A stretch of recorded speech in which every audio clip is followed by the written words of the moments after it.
तर असा झाला आमचा छोटेखानी संगीत मेहंदीचा कार्यक्रम. नमस्कार मंडळी, मी तनया.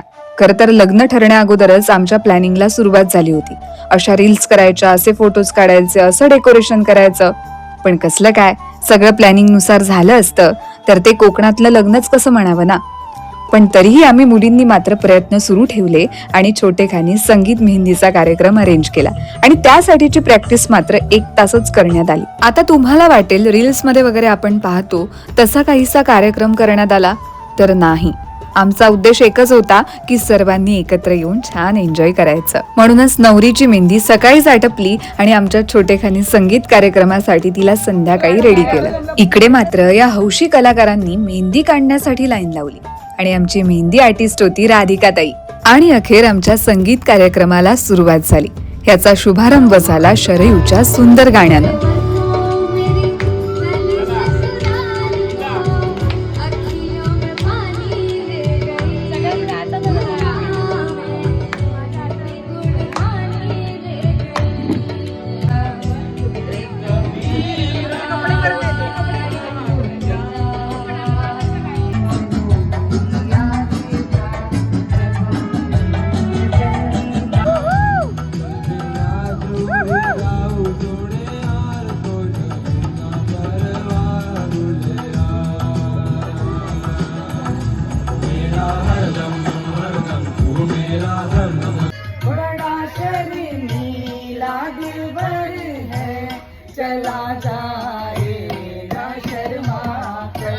तर अशा प्रकारे सर्वांनीच आपल्या बिना प्रॅक्टिसचे कला आविष्कार सादर केले आणि नंतर 11 वाजता कांदा भजी करण्यास सुरुवात झाली.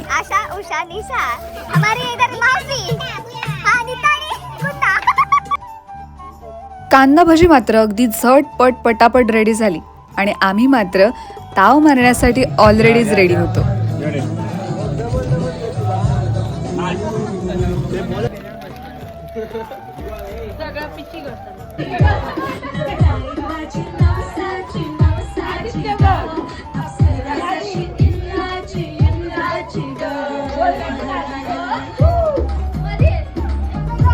आमचा हेतू मात्र साध्य झाला.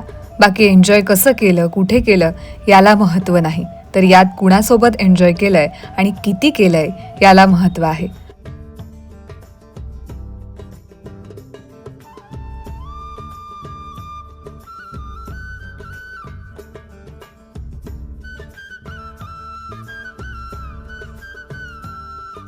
आणि तुमच्या लक्षात येतंय का, तुम्ही व्हिडिओ अगदी शेवटपर्यंत पाहिलाय म्हणजे व्हिडिओ तुम्हाला आवडलाय.